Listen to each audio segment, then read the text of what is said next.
$500,000 this last quarter. If you haven't made a decision yet on re-election, why do that? Well, I am going to make that decision later. My signal to folks is my campaigns will always be properly funded. If you look back to 1998, I did run that campaign against John LaFalce primarily with all my own money. Same thing happened in 2007 when I ran for county executive. I had over $1 million in and ran that campaign with my own money.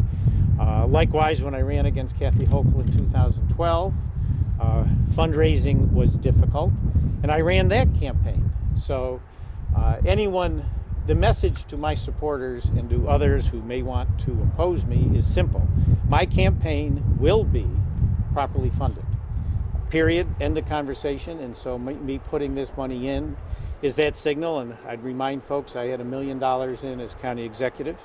I had close to that in when I ran against Kathy Hochul in 2012. So this is, some people are presuming for some reason I have no interest in running, or on a fundraising standpoint, I might not have the funds to compete. I'm just squashing that thought once and for all, as I do look forward to, in the next few months, making a final decision on whether I'm going to run. Certainly indications are I'm seriously considering it. But in each of those instances you mentioned, you run against LaFalce, you first run for county executive, the run against Kathy Hochul, you weren't an incumbent. You are an incumbent. And some might see this as an inability for you to raise money, which an incumbent should be able to raise. It should be easy. Well, I mean, I'm not going to downplay the issue where, unfortunately, there are those that say if you're charged with something, you must be guilty. Well, I'm not guilty of any crime here, but I'm not saying that people don't jump to that unfortunate conclusion, and as a result, they sometimes are reluctant to put money in. I will admit fully, first of all, I didn't even attempt to raise money until a month or so ago, as we were trying to see, when Chris Jacobs announced he was running, I said, all right, we're going to have to show them we're serious as well. I've never worried Dave about the fundraising piece, because I do have the ability, as I've shown 3 separate times, to step in. So this isn't some urgency in my mind, so I'm just signaling to folks, if I run, we're going to have the funds to run, and we'll get our message out, a message of accomplishment, a message of, even this year, I think I've been one of the most effective members of Congress in the history of this seat.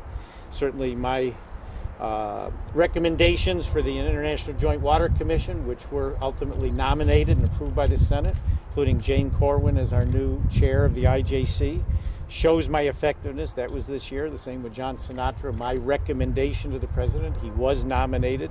He will be confirmed probably in the next few weeks as our next federal judge. My reach out to Cabinet Secretary Chow, to meet with the families of Flight 3407.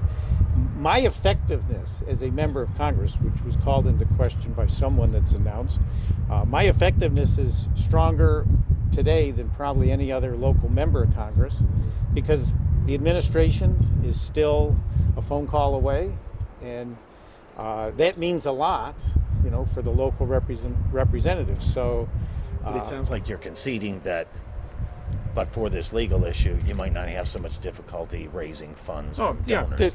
There's no question. I mean, that's pretty obvious. That's pretty obvious. What do you make of these other people getting in so early, like sharks in the water here, looking at you as weak? They're doing their own calculus. I think it's backfired on Chris Jacobs. I mean, he's a never Trumper. No one could ever say he's conservative. My comment about Chris Jacobs is, at best, he's a Democrat wearing a Republican sport coat. My calculus would be he jumped in with a lot of family money and trying to scare everyone else out, not knowing what I was going to do. All right, well, he forced my hand and some others to say, all right, he's out there. We're not going to give him any kind of free ride. And he is a never Trumper. And this Beth Parlato that just stepped in is very conservative. I would say the Jacobs team's got to be worried right now that there could be 4 or 5 people in, including myself, in a primary. Well, my answer to that is the more the better, because come on in. I will be properly funded to run the campaign, talking about my accomplishments. But I'm not going to be afraid to point out that someone like Chris Jacobs has no business running in New York 27. He's a never Trumper. He should be running against Brian Higgins. Is that a Republican sport coat?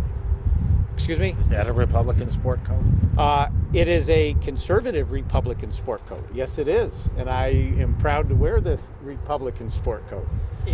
I wear it every day. Do you have some kind of any obligation in your mind to set this, your intentions, make them clear for the sake of the party and for the sake of the seat? Do you need to address this pretty soon, do you think? I would say, Bob, this is a Republican seat. Whether it's me or some others running, I believe this, especially in a re-election year for President Trump, with Trump's support, continued support, it's a Republican seat. And if I decide I am going to run, I'm going to run hard. Whether it's my funds or others, we will be properly funded to get our message out. My message is simple. I am, and have been for the last 3.5 years, the #1 Trump supporter. When I announced my support in February of 16, and the 2.5 years since he's been elected, I do have the #1 voting record of any member of Congress in support of Trump's agenda.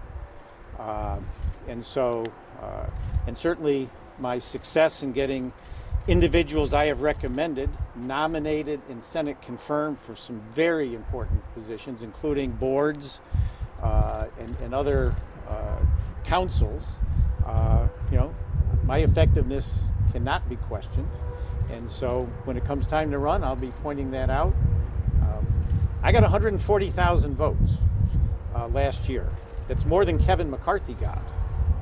I got more votes last year than Liz Cheney got. She's our conference chair.